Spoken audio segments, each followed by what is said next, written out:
जय श्री हरि विष्णु। राधे राधे। आदरणीय बंधुओं, आप सभी का श्रद्धा ब्लॉग में बहुत बहुत स्वागत है।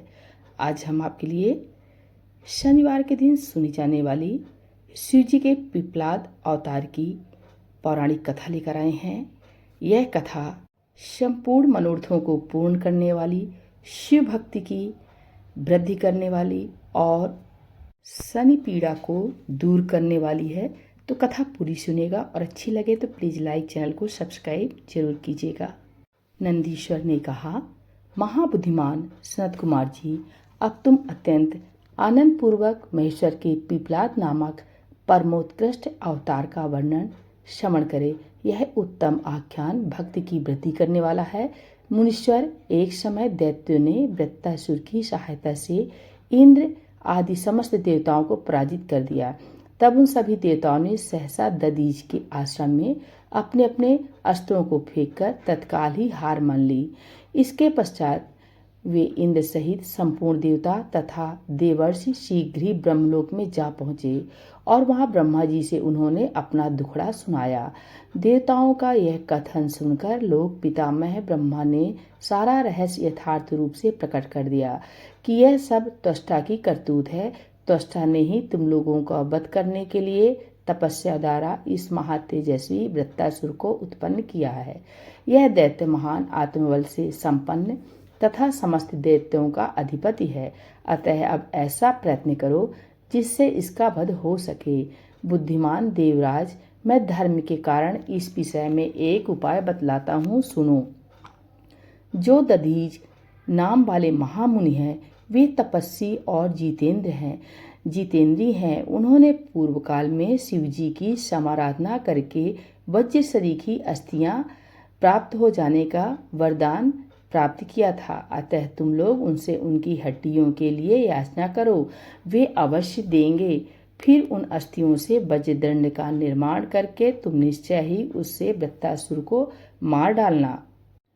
नंदीश्वर जी कहते हैं, मुने, ब्रह्मा का यह वचन सुनकर इंद्र, देवगुरु बृहस्पति तथा देवताओं को साथ ले तुरंत ही दधीच जिसके उत्तम आश्रम पर आए। वहां इंद्र ने सुवर्चा सहित दधीच मुनि का दर्शन किया और आदर पूर्वक हाथ जोड़कर उन्हें नमस्कार किया।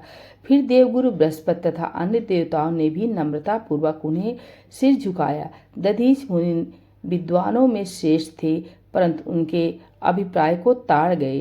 तब उन्होंने अपनी पत्नी सुवर्चा को अपने आश्रम से अन्यत्र भेज दिया।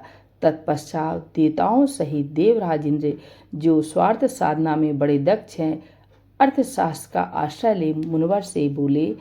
इंद्र ने कहा, मुने, आप महान शिव भक्त, दाता तथा शरणागत रक्षक हैं, इसलिए हम सभी देवता तथा देवर्षि त्वष्टा द्वारा अपमानित होने के कारण आपकी शरण में आए हैं।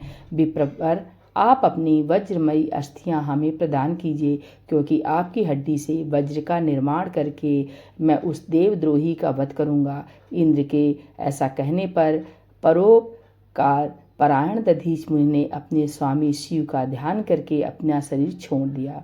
उनके समस्त बंधन नष्ट हो चुके थे, अतः वे तुरंत ही ब्रह्मलोक को चले गए। उस समय वहां पुष्पों की वर्षा होने लगी और सभी लोग आश्चर्यचकित हो गए। तदंतर इंद्र ने शीघ्र ही सुरभि गौ को बुलाकर उस शरीर को चटवाया और उन हड्डियों से अस्त्र निर्माण करने के लिए विश्वकर्मा को आदेश दिया। तब इंद्र की आज्ञा पाकर विश्वकर्मा ने शिव जी के तेज से सदृढ़ हुई मुनि की वज्रमयी हड्डियों से संपूर्ण अस्त्रों की कल्पना की। उनके रीढ़ की हड्डी से वज्र और ब्रह्माशिर नामक बाण बनाया गया तथा अन्य अस्थियों से अन्य बहुत से अस्त्रों का निर्माण किया गया। तब शिव जी के तेज से उत्कर्ष को प्राप्त हुए इंद्र ने उस वज्र को लेकर क्रोधपूर्वक वृत्तासुर पर आक्रमण किया, ठीक उसी तरह जैसे रुद्र ने यमराज पर धावा किया था। तदंतर महान आत्मबल से संपन्न दधीच मुनि की पतिव्रता पत्नी सुवर्चा पति के आज्ञानुसार अपने आश्रम के भीतर गई। वहां देवताओं के लिए पति को मरा हुआ जानकर वह देवताओं को शाप देती हुई बोली। सुवर्चा ने कहा, अहो इंद्र सहित ये सभी देवता बड़े दुष्ट हैं और अपना कार्य सिद्ध करने में निपुण, मूर्ख तथा लोभी हैं, इसलिए ये सब आज मेरे साप से पशु हो जाएं। इस प्रकार उस तपस्वी पत्नी ने सुवर्चा उन इंद्र आदि समस्त देवताओं को शाप दे दिया। तत्पश्चात उस पतिव्रता ने पतिलोक में जाने का विचार किया। फिर तो मनुष्यनी सुवर्चा ने परम पवित्र लकड़ियों द्वारा एक चिता तैयार की। उसी समय शंकर जी की प्रेरणा से सुखदायिनी आकाशवाणी हुई। वह उस मुनि पत्नी सुवर्चा को आश्वासन देती हुई बोली। आकाशवाणी ने कहा, प्राज्ञे, ऐसा साहस मत करो, मेरी उत्तम बात सुनो। देवी, तुम्हारे उदर में मुनि का तेज वर्तमान है, तुम उसे यत्न पूर्वक उत्पन्न करो। पीछे तुम्हारी जैसी इच्छा हो वैसा करना, क्योंकि शास्त्र का आदेश है कि गर्भवती को अपना शरीर नहीं जलाना चाहिए, अर्थात सती नहीं होना चाहिए। नंदीश्वर जी कहते हैं, मनुष्य यूं कहकर वह आकाशवाणी उपराम हो गई। उसे सुनकर वह मुनि पत्नी क्षण भर के लिए विस्मय में पड़ गई, परंतु सती साध्वी सुवर्चा को तो पतिलोक की प्राप्ति ही अभीष्ट थी। अतः उसने बैठकर पत्थर से अपने उदर को विदीर्ण कर डाला। तब उसके पेट से मुनीश्वर दधीच का वह गर्भ बाहर निकल आया। उसके शरीर परम दिव्य और प्रकाशमान था तथा वह अपनी प्रभा से दसों दिशाओं को उद्दासित कर रहा था। तात दधीच के उत्तम तेज से प्रादुर्भूत हुआ वह गर्भ अपनी लीला करने में समर्थ साक्षात रुद्र का अवतार था।